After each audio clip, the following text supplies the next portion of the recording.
Through a Scottish Prism, the programme that is unapologetically pro-Scottish independence and anti-Westminster rule. Everything we say here is viewed through a Scottish prism. Brought to you by Barhead Boy. Okay folks, welcome to Through a Scottish Prism. It's great to be here with you in the City of Discovery in wonderful Dundee for one of our live audience shows. I'm delighted to see so many of you here, and I hope you enjoy tonight, because I can tell you the people at this table are a wee bit nervous, so hopefully it'll all go well. Without further ado, let me introduce who I've got. I've got, of course, the Coatbridge Cavalier himself, Mr. Phil Boswell, on my extreme right. I should say he is not extreme right, he's just a wee bit right. And then our favourite lawyer, of course, our Eva Comrie. And Edinburgh's own weatherman, our Lloyd Quidden. And here from your fair city we have Alan Petrie of Not My Parliament.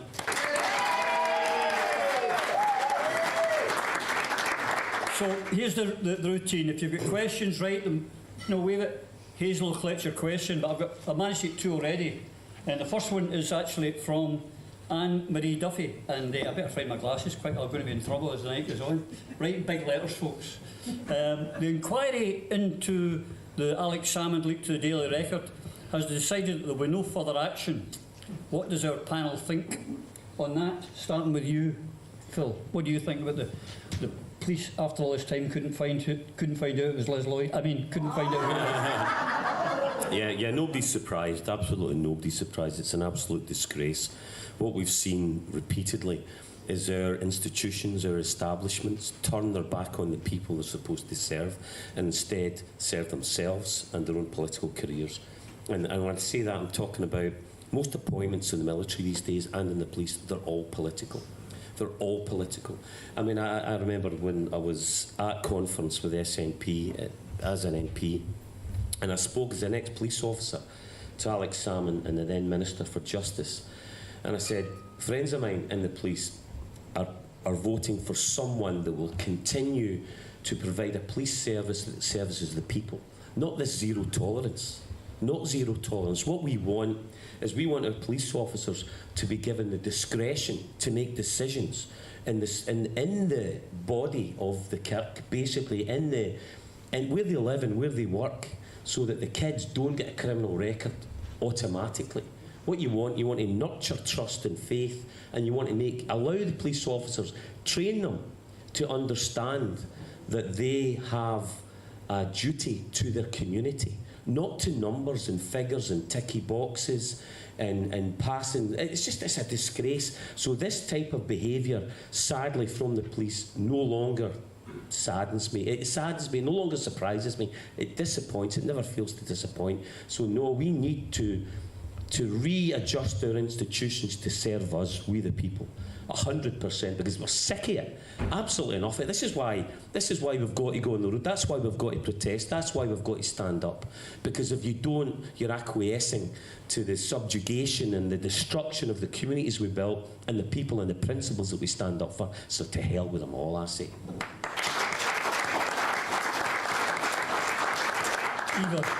Eva, were you surprised? I was not surprised at all. I was really disappointed, particularly as somebody who has obviously spent 4 decades in the law. And I grew up believing in Scottish justice. I have worked within the justice system like other people in this room, including Phil, and we thought that Scottish justice was something to be proud of, and it was revered internationally. Worldwide, Scotland had a reputation for being a country that was democratic and it was fair. You can go right back to beyond the Declaration of Arbroath to talk about the values of the people of Scotland, and democracy and the rule of law were right there at the very top. What is alarming, though, is the extent to which our public bodies must have been corrupted over the last wee while. Yeah. And in particular, in this instance, what you see is that there has clearly been a crime committed. There is no doubt about that. There was a leak. There was information provided from a confidential source that ought not to have been. And whistleblowers are protected when whistleblowers are blowing whistles to draw attention to criminal acts. There was no criminal act here because there was a trial where a man was acquitted. Therefore, the person who committed the leak was not a whistleblower. They are guilty of providing information to the public domain which ought to have remained private. The whole world knows who the leak is likely to be. The fact that the Scottish Police Force cannot find out who it is anathema to somebody like me who believes in the rule of law. So the hard, horrible fact is the police will know damn fine who it is. The authorities know damn fine who it is. I wouldn't doubt that the Lord Advocate knows who it is. Probably every judge, every advocate, every solicitor, every police officer in the country knows who leaked. And why has nothing been done about it? Because this is the price of the union, the establishment, people looking after themselves, folk with friends in high places, people that are placed into jobs. And I think it is time for Scotland to kick the lot of them out and to show the people of Scotland are sovereign, and the people of Scotland will have their day, they will have their say, and democracy and the rule of law will be restored to this country.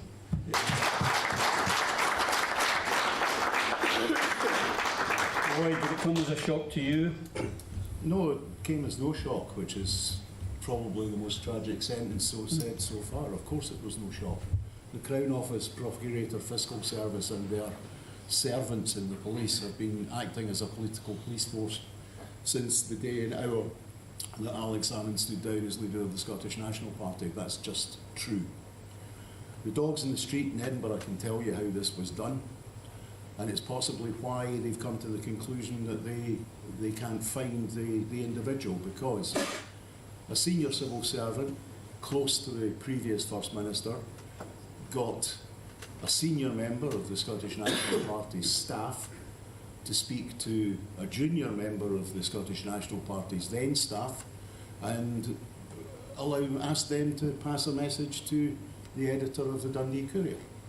He wasn't at the Dundee Courier at the time, he was at the Record. And maybe that's just too complex a line of inquiry for them to follow. And if it wasn't for the fact that I owe it to both my daughter and my wife not to spend either tonight or tomorrow in jail, I can name these people. And the best clue I'll give you is one of them, probably the final messenger, is currently a junior minister in our government.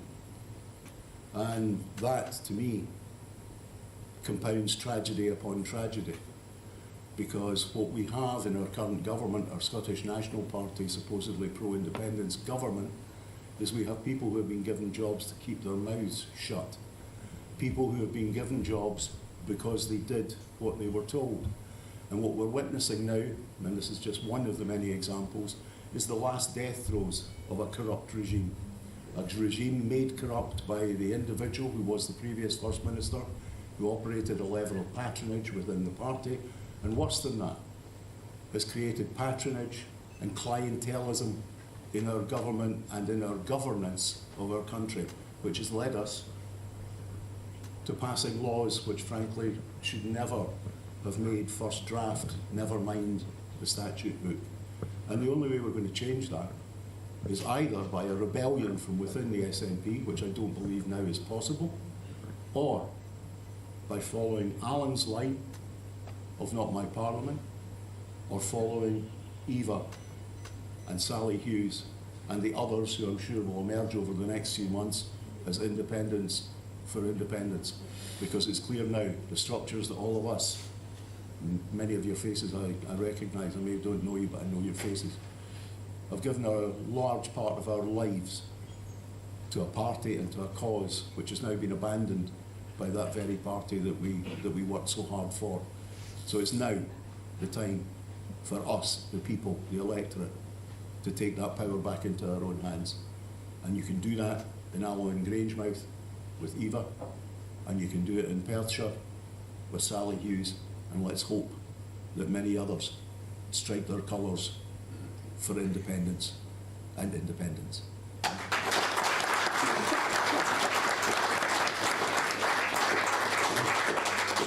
Alan, did it come to any shock to you that you know, Liz Lloyd, this inquiry didn't go anywhere? Sadly, nothing that's happening just now comes as a surprise. We've seen it coming down the road for so many years. The police, the judiciary have all been politicised far too much. They should be independent of any government. Doesn't matter whether it's an independent Scotland or within the Union, they must be independent because they're there to serve the people, no one else. I mean, I see Sally's in the audience today, a former police officer. Perhaps she should have been put on the case, because I'm sure Sally would have got to the bottom of it. Because Sally would have also investigated the Ballitor, because that's where the leak come from. And I hope that was the only leak that night. No, I am not surprised that this has happened, and it's time the Scottish Government distanced themselves from the police and the judiciary.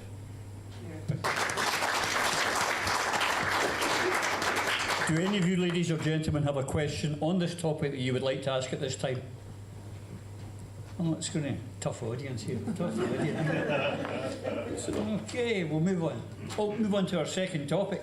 I hope you're all writing these questions down. This is going to be the shortest prism ever. And if you've got a question, remember, wave it and Hazel will grab it for us.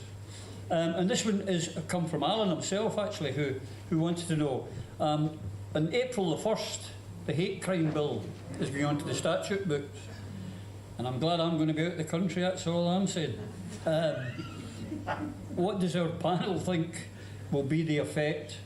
And do we think that this law will stay on the statute books? And this time we'll go the opposite way. I'll start with you on that one, Alan. Yeah, I mean, we all know what the crime bill is all about. It's a thought crime. We have a government telling us what we can and cannot think. By saying the truth could get us imprisoned. By saying that a man is a man and a woman is a woman can find you in prison for that.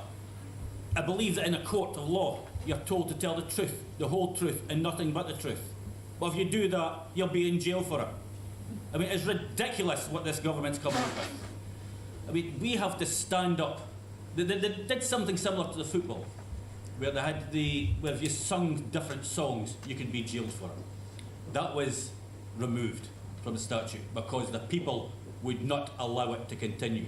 And we must mount a campaign against the Scottish Government and everyone else that's pushing this through to stop it and get it moved off our books. It's unacceptable that the government can tell us what we think. There used to be another regime that thought that way. I thought we defeated them in World War II.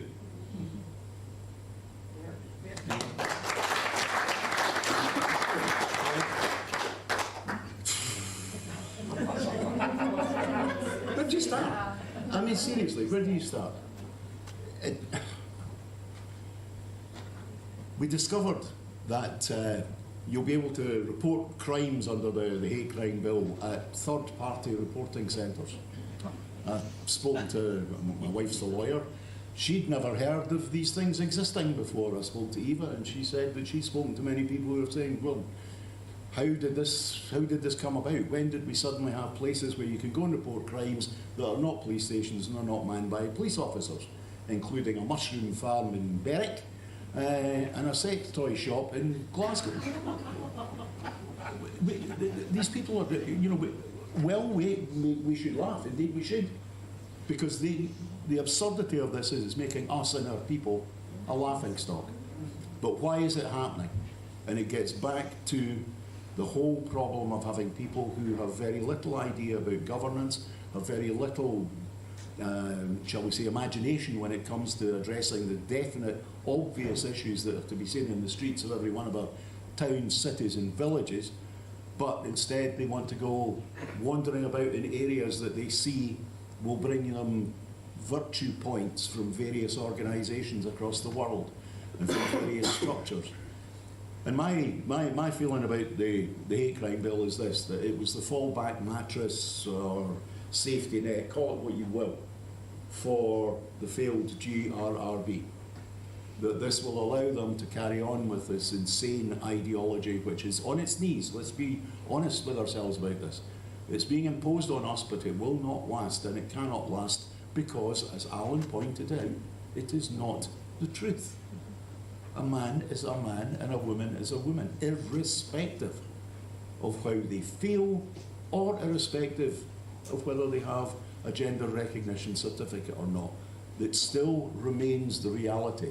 A male is a male and a female is a female. A woman is an adult human female. That is it. My daughter knows it, all her pals know it. What they see is that there's a wave of adults who don't really have much of a connection with community. And that's what we have as a government and on the benches of the SNP. People who have detached themselves entirely from the community. Because if they hadn't, how could they possibly have come up with this concept of a bill where, in the words of the First Minister himself, it will be possible for you to commit a crime within the four walls of your own home by expressing your own opinion. Now, unless we're going to get involved in microphoning up every single house and room in every town, city and village in the country, then how can this be applied? But what's interesting, when you compare GRRB, hate crime bill, and the current guidance that's being used by Police Scotland, which is all completely subservient to the ideas behind the hate crime bill, we have insufficient policemen to actually prosecute this law. We have a backlog in our court system, which is going to take at least a decade to clear if it's cleared properly. But what they're going to add to that is a huge number of crimes that never existed on the 30th of March, but they will be crimes on the 1st of April.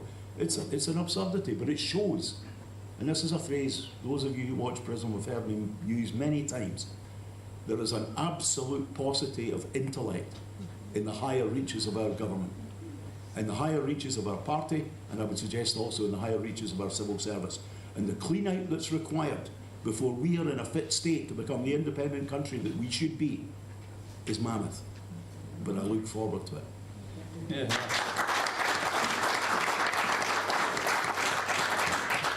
So we've got a derelict building, a mushroom factory and a sex shop. I mean, it's quite ridiculous.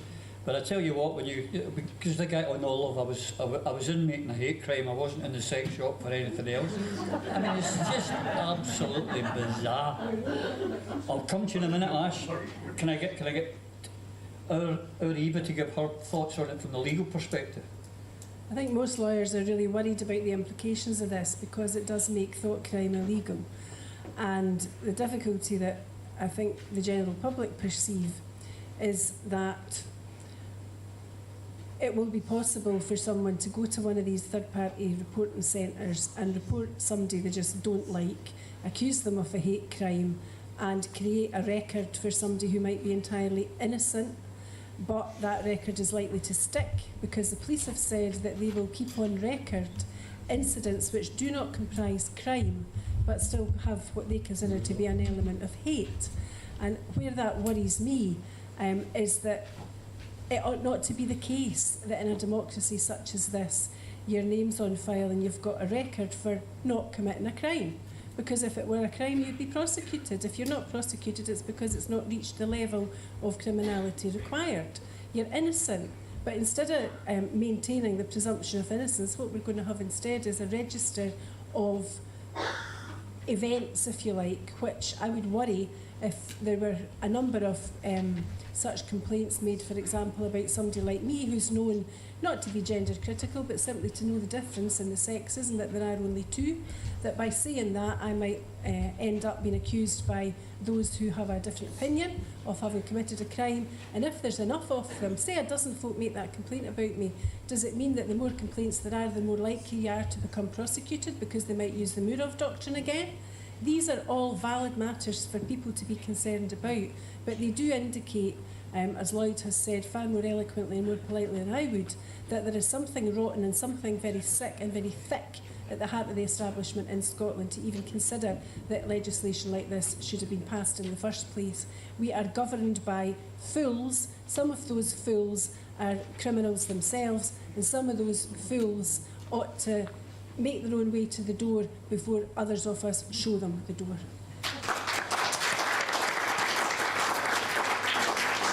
We have to hope it's the same police force that were investigating Liz Lloyd and the leak. And then you'll get off with it. Not that I want to name drop again.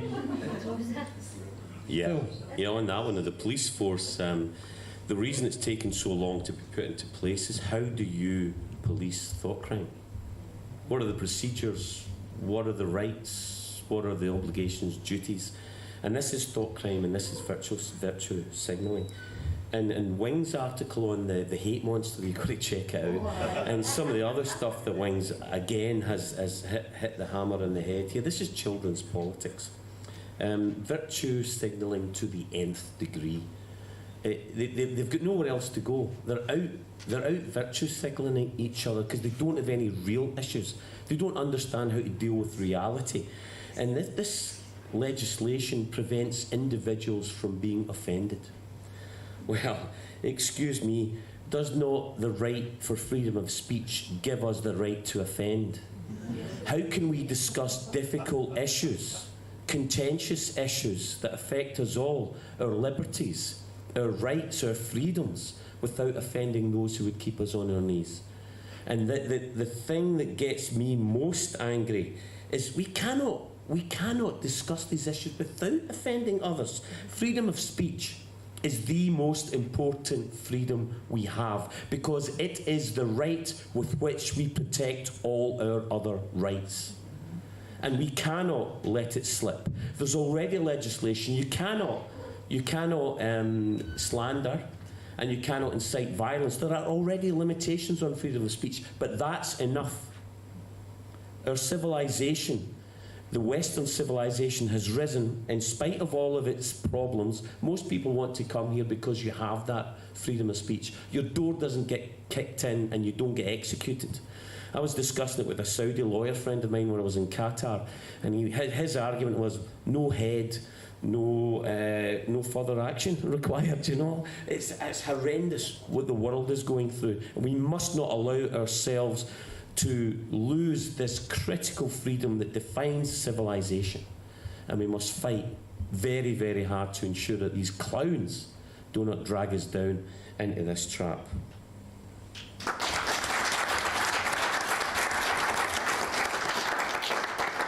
We've also heard recently, as we all know, that the police will not go to what they term as sort of low crime, burglaries, car break-ins, etc. But you can bet your sweet bottom dollar we'll be on to this one. Ash, you've got a question you'd like to ask. Wait till the microphone. Here comes Hazel with the microphone. Hi, it's just to point out that there has been third-party reporting places for women, like in domestic abuse, or for rape crisis centres, who then rape crisis centres would be in touch with the police and negotiate for interviewing, more for safety, so there's no records. And it seems to be that is being exploited, and that's what they're using, that in the past that it has been used. But it wasn't for thought crime or for misgendering or anything like that. It was for reporting serious crime with protection, and it was just wanted to point that out. Okay. Thank you. Anyway, let's do Leanne. Yeah, I seen a piece from Police Scotland regarding this, and they stated that the ones most likely to commit a hate crime would be young males aged 18 to 30 from socially deprived areas. Where did they get this information from? Where did this come from? Also, if you're down as committing a hate crime, is that searchable by disclosure? Is that going to stop you getting a job? Because it's an attack on people from socially deprived areas. Young white males. Hazel, Jock here at the front. Here we go.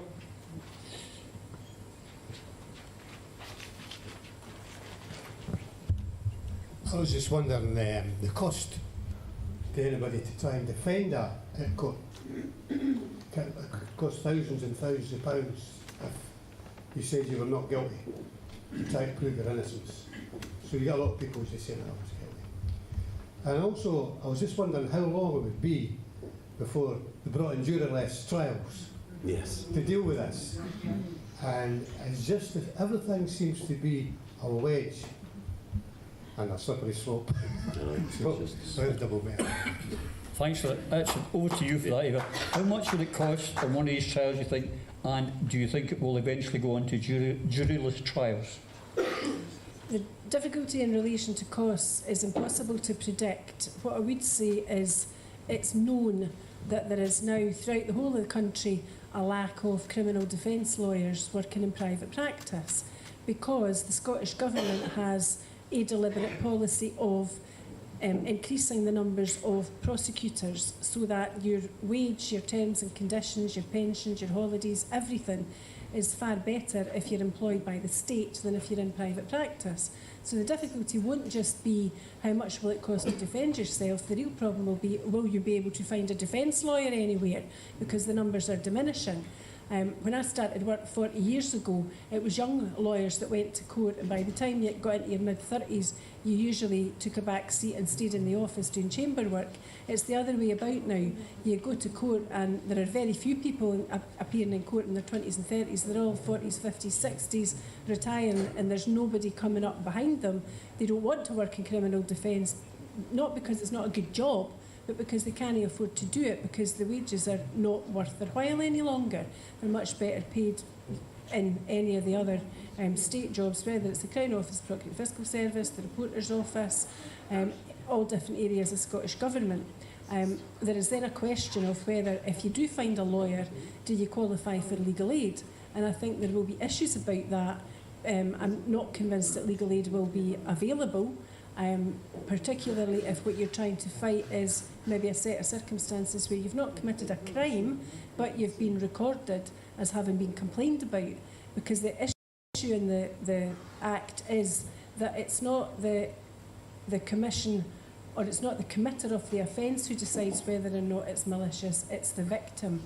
So if the victim claims that they feel that it's been a hate crime, then it's a hate crime, because it's up to their own subjective view, not the view of an objective observer. So there's a whole host of difficulties in there that ought not to be there, and I cannot see any of them being solved by the current government, because they don't have the common sense or the willingness to do it, because they are embarking further down the road of this woke strategy that most of the country's very much opposed to. Yeah. Anyone else want to ask anything on that? Here we go. Here, Hazel. No. Oh, be careful. I know. Last time you were in one of these shows, it got messy. I'm getting a wee bit nervous now. I'm just a wee bit nervous. Won't it be the case of he said, she said? You know, you would think that there would have to be witnesses to what was said. How can I be witness to a thought? Nicola Sturgeon was a solicitor. Doesn't she realise, ostensibly a solicitor, doesn't she realise just how nonsensical this whole idea is? How unworkable, really. I'd like to say something about this. And It's to do, remember, in your history. Just a number of years ago, the Scottish Government decided that they would retrospectively pardon all those who were executed for witchcraft. What was the basis upon which witchcraft trials were based? He said, she said.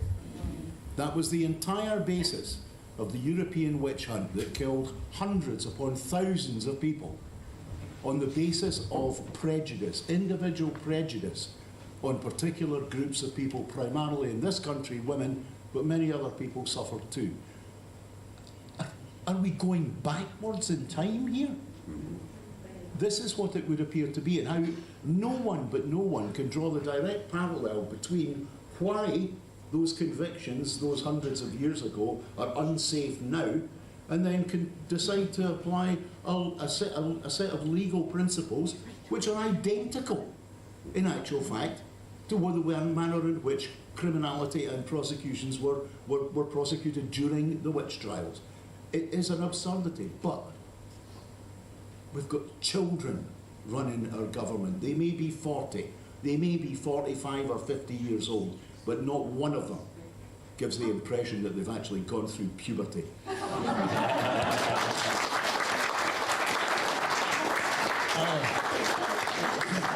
just come back to what Ash was saying about the women's aid and things. The difference being is women's aid and rape crisis help people go forward and report actual crime. What these ones are doing is promoting people to have a fantasy. Also, the staff have been trained to be able to do it, unlike members in a mushroom factory and a sex shop. And the other thing is about the hate crime. What is hate crime? If calling a man, a woman is hate, then surely calling us cis is as much hate as anything else.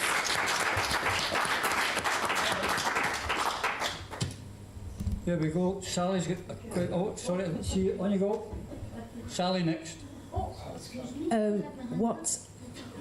It's to do with both the things. What worries me about these bills is they're obviously incompetent, they're created by idiots, but somehow they've been supported by other parties. What worries me, apart from the bills themselves, is that somehow it's going to be used by the UK government to say the Scottish government's incompetent and to remove power from them. Yeah.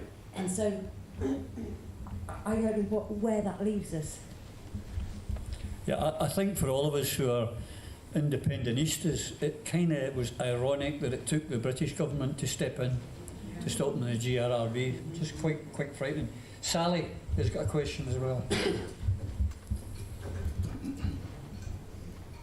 Hello, it's in the same ballpark, but the cash report was updated this week from the UK to say that they will stop puberty blockers in England because there's no scientific evidence that they're fully safe for teenagers to be given them, and in fact there's quite substantial evidence that they permanently damage these children, including sterilising them, including their spines not fusing properly, osteoporosis, depression. Like, they become lifelong medical customers, let's call it that. Yeah. So I wonder if the panel is confident that Scotland is going to follow suit with this safety measure for young, quite often autistic teenagers, or teenagers who've suffered sexual abuse or mental health problems. I wonder if the panel might expand on that, please. Sure, I'll do. The first thing I would say is, my personal opinion, I don't think they will. I think they'll ignore it. I mean, that bill, the hate crime bill, the one thing they missed out in it was misogyny, which kind of tells you the direction of travel, that they don't really care, and it's not about hate crime, it's about something completely different. But on that, Phil. Yeah, it's what power does our government really have, the Scottish government, devolved governments? They are an arm of the UK government. It's a big council.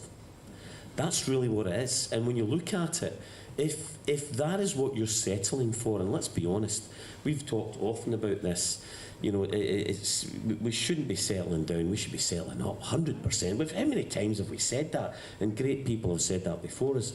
But no, there is no chance that this government, they don't give a damn. They don't care about the people. They care about themselves. They're not responding to the will of the people. They're not acting on the principle upon which they were elected, which was independence, nothing less. What we're getting is devolutionists who have been put into place here, gradualists. The gradual approach that Alex Salmond put into place was correct at the time. But when the time was right, you pounce. When the numbers were right, when we were at 28% and we moved towards 45%, having got over the line at 51, 52% just before 2014. And this is why we're all still here, because we felt that hollowness after the 2014 referendum. And I was minded, and I was saying it myself, and I saw a young man in George Square saying, bring it on, give us hell, give our people hell because by God we've deserved it. And we don't have the courage to stand up for our own, look after our own.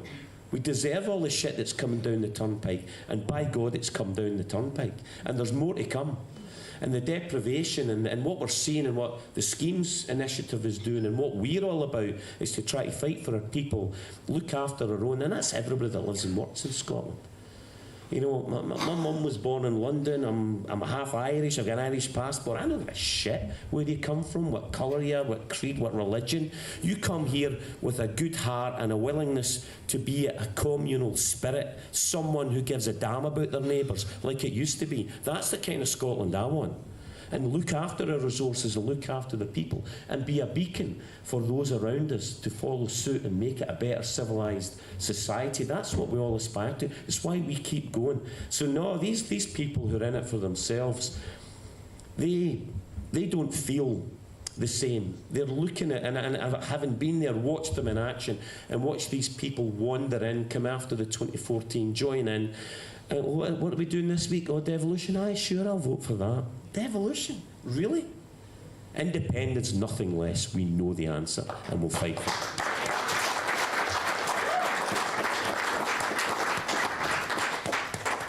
We have our next question here, which comes from, I think it's Jeb Bush that put it in. Could be. And it's to us, I'll start with you if I may, this one, Lloyd. What would be the ideal number of independence candidates in the 2024 Westminster general election? 59 and they all win.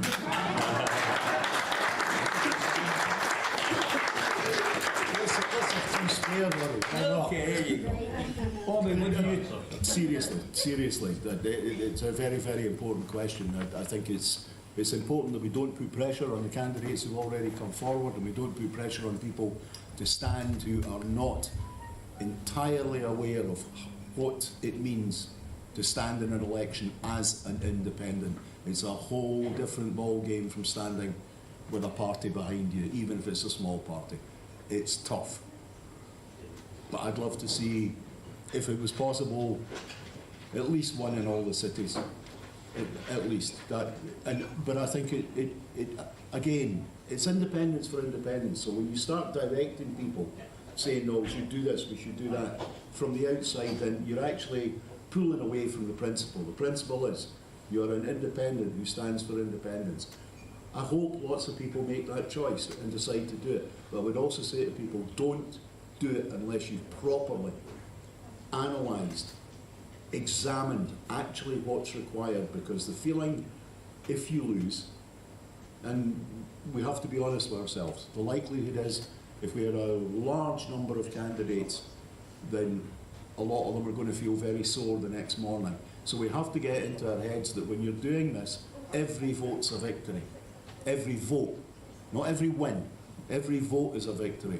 That takes real steel to be able to do that, and I know two people in this room who've got that. But if you're going to do it beyond that, you have to understand how personally damaging it can be, what you'll have to give up to do it, the potential of what happens after the event.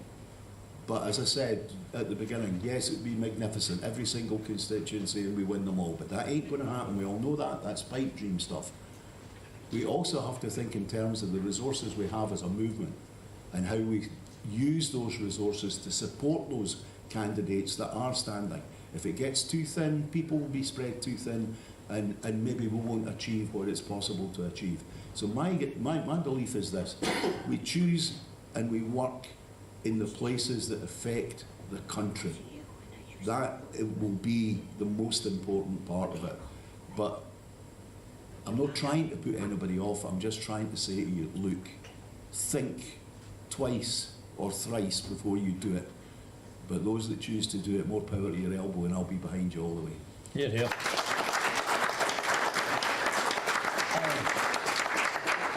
I hope as many independents stand as possible, because we all know the political party system is dead. People do not trust political parties.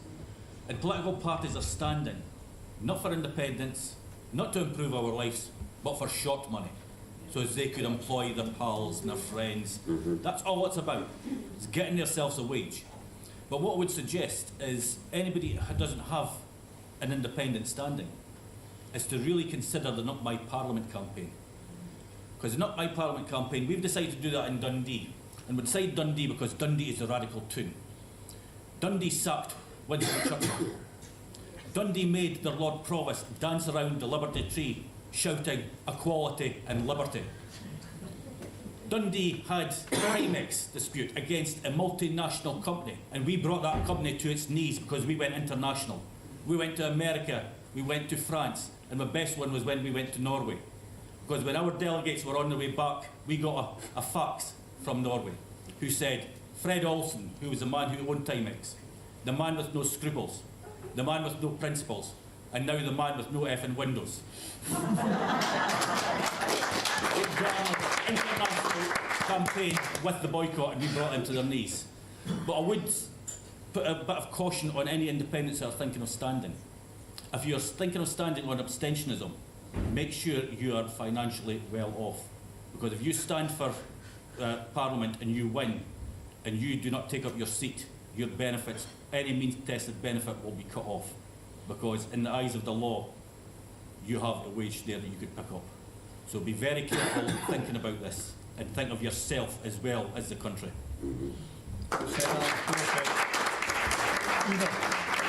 How many candidates do you want? I would like to see 29 independents for independence candidates stand and win.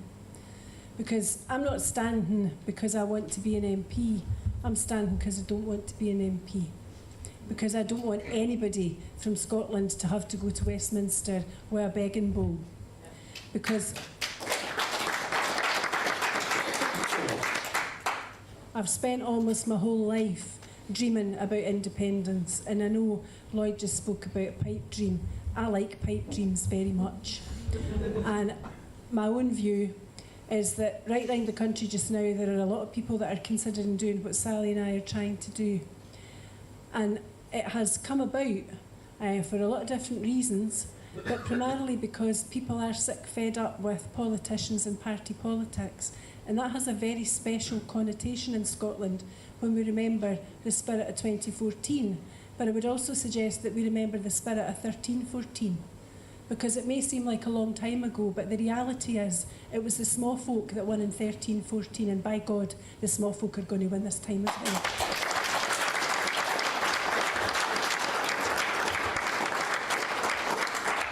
If I had a Claymore and I had a Thatch, I'd be in it just now. The Claymore would be out. Wonderful. I'm from Barhead, I've got plenty of chips. Yeah, I think the pragmatic among us realise that it's not for everyone, and I really appreciate the comments made about how this can affect you personally. I think you should steel yourself though by getting a t-shirt like that. Thought criminal t-shirt out there, that's excellent. Very, very good. Because, you know, so long as we publicise it and we get a message out there, and it's very much back to the spirit of 2014. You're talking to people, why are you doing this, Eva? Why are you doing it, Sally? And you explain to them, you understand the message. Well, I don't think that we should be sending people down south with a begging bowl, just as Eva says. But what are we going to do about it? What can we actually do about it? Well, you can make your vote count. You must not vote SNP for starters, because they need a bloody nose to get them back on track if they are what they purport to be, which is the Party of Independence. Then throw all these devolutionists out, get that big clean-out we've been talking about, and let the people take back their party. If they don't, they'll continue to be in demise, and they'll continue to be gravy-trained troffers, as they've been seen to be. And I would say, and I don't even care if there's 3 in the same constituency, because I completely agree that every vote is a win. Every single vote that we take away from those who would keep us on our knees, the infiltrated in the SNP. The SNP is a shadow of its former self. That once great proud party was principled, it was directed in a direction that we all understood. The reason we were unified in 2014 is because we understood it was independence, nothing less.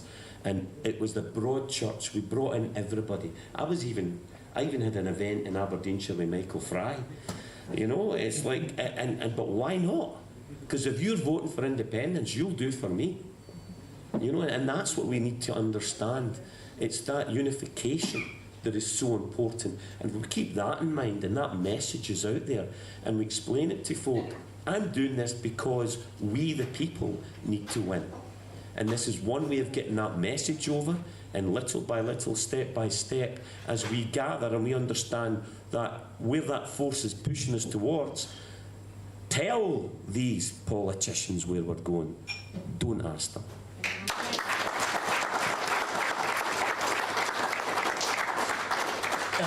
I know a lot of people think that what happened with George Galloway down south was that, well, it's different, Roddy, and it's this, that, and the next thing, it was George Galloway. But the most important thing to me about that election was the guy that came second was an independent and had 6,000 votes, and between the two independents they took 60. So the people in independence for independence, it's not just 2 or 3 people. There is a movement, I think, developing. I will in a minute, Ash, but there's another question I'd like to bring in which ties in with that first. You'll be first when I do. And it's come from Arthur Martin, who asks, will the SNP change tack after they lose heavily at the next general election? 1, Lloyd, you think 1, they will lose heavily, and 2, do you think they'll change tack? I think simply on the basis that independence currently sits at 52-53%, and the support for the SNP is somewhere between 33 and 38%, then clearly, yes, they will lose, because a large number of their vote have already stated they're not going to go out and vote. We know from the turnouts in local by-elections and council by-elections over the past number of months that the SNP vote is staying at home. That's just the reality. I know in my own constituency the SNP is having real trouble getting what we used to call activists, campaigners to actually go out and do the work that's necessary. And what they're discovering now is that deciding to start doing the work when you're a few months away from an election, having done absolutely nothing for 5 years, then you tend to get chased out of streets, like Edinburgh Easter was chased out of Musselburgh last weekend. Now, do I believe they have the ability to analyse what's about to happen to them? No. No. The current leadership of the Scottish National Party, and by that I mean the Cabinet and the junior Cabinet members and the so-called senior members in Westminster, all of them do not have, in fact none of them, it's not all of them, it's none of them, have the experience that we have, which is we had to fight to win seats. You know, hands up anybody who defended a seat. You know, none of us defended a seat. All seats had to be fought for, won, and we only started holding seats, truly, other than Banff-and-Buchan, after the Scottish Parliament election in 1999. The current leadership, out with the current government, there are 5 I know who have ever experienced the same that we experienced, which was having to fight for every vote, having to fight for every constituency, having to fight for every single council ward, and refight it until we won it, and then try to hold it. This lot have never experienced loss. They've no concept of loss. It is going to hit them like a train. The membership will fragment, shatter and disappear like mist in the morning. And as for those who are left behind, they'll be looking for their excuses and their escape routes. And maybe Humza decided to be a father with something else in mind other than continuing as the First Minister of our country.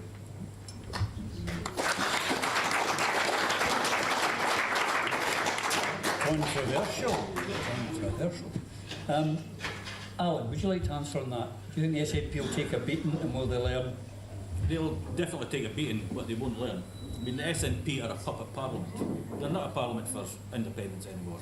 They've lost that. They listen far too much on a civil service who are leading them down the wrong route on purpose, because they will try as much as they can to make the SNP government look incompetent, because that is the biggest difference between now and 2014.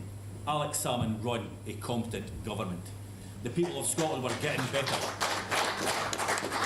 Life was looking good for the people of Scotland, but not anymore. They are not listening to the people, they're listening to the civil service. And what I would say to a lot of people, because what we're getting on doorsteps is exactly what Lloyd said, people saying that they're not coming out to vote. What I'd say to them is, come out and support our campaign, the Not My Parliament campaign. Spoil your ballot paper, sack Westminster, and make sure that the SNP know that they're next on the list.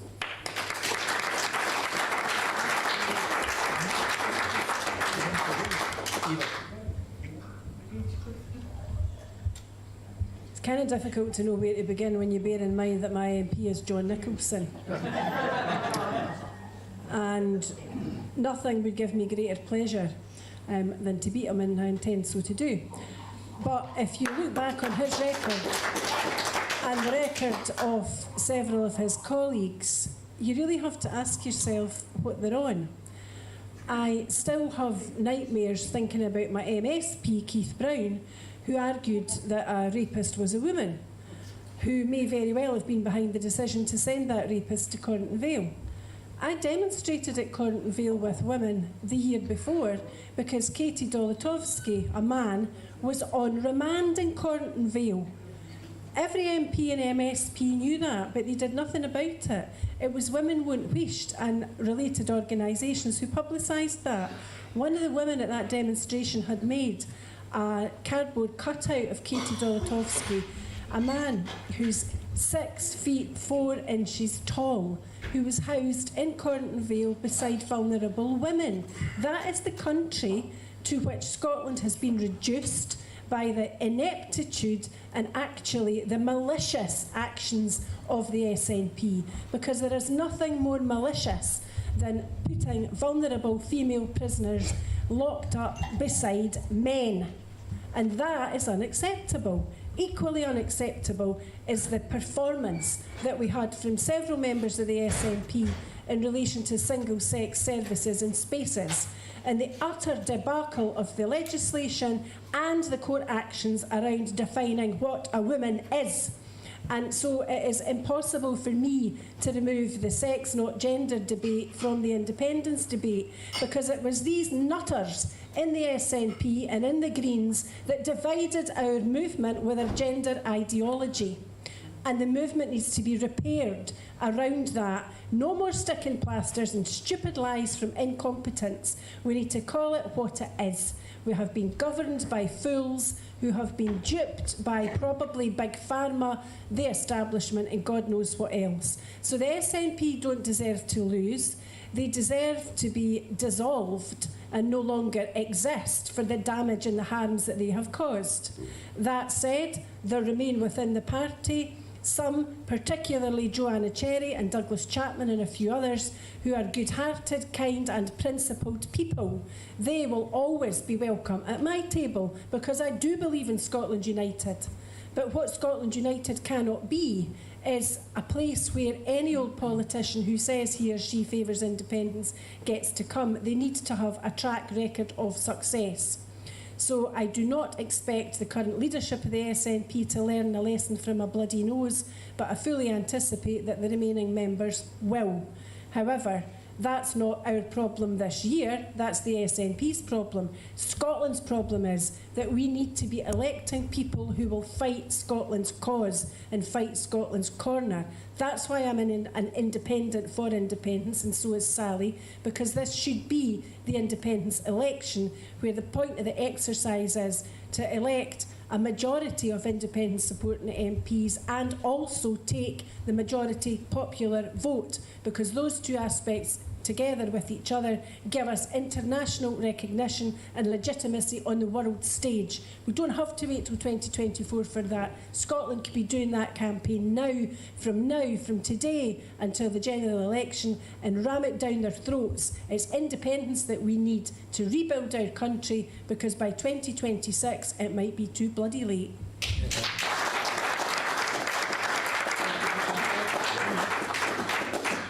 Yeah, Scotland's problem is that our primary independence party has betrayed us. That's our principal problem. And this was, I went down in obviously one of the 56 in 2015 with substantial experience of working and managing teams. And one of the things that I saw was that the 6 who were there previously had no idea what to do with 56 people. They did not understand how to manage to delegate, and they reverted to type, which was to hand. I mean, I've got substantial commercial manager with BP, Shell, and the big major, Statoil, etc. So energy is a specialisation of mine, and I was not given any of those briefs. Instead, they gave it to trusted political people who would do what they were told. Simple as that. And you know, and one of the things that gave me a little bit of hope was, and I was naive enough to believe that those who were experienced in politics understood how the system worked. But that's the problem. The system works then. That's the problem. And too many of us went down there and we didn't. And I saw it coming. I realised I'm on my own here. Because I'm used to building teams. I'm thinking, where's my team? Where's my management? What direction am I given? Who's this for? Why am I doing this? And one of the things that broke slightly with that was just before the incompetently run general election of 2017, which was appalling, absolutely appalling, the SNP campaign for that. Just before that, about 4 months before that, we'd started talking about spend less time at Westminster, start reaching out to European countries. We need to talk, we need to start moving towards independence. I'm going, yeah, beauty, let's do this. Because that's what I thought we came down to do in the first place. But that's the problem. Too many people get caught up. Do not overestimate the ability of these individuals. Sheep will follow. We need leaders. We need people who understand and are willing to fight and ask the awkward questions. I could put a cabinet together in this room that would succeed better than the current incumbents in Scotland. 100%. Do not underestimate yourself and the influence you can have and the ability that we have, because there was touches of it. There was touches of it, and you could see there's a belief that we should be doing this, but not strong enough. Too many people sold out because they're looking after themselves, and that's the tragic truth.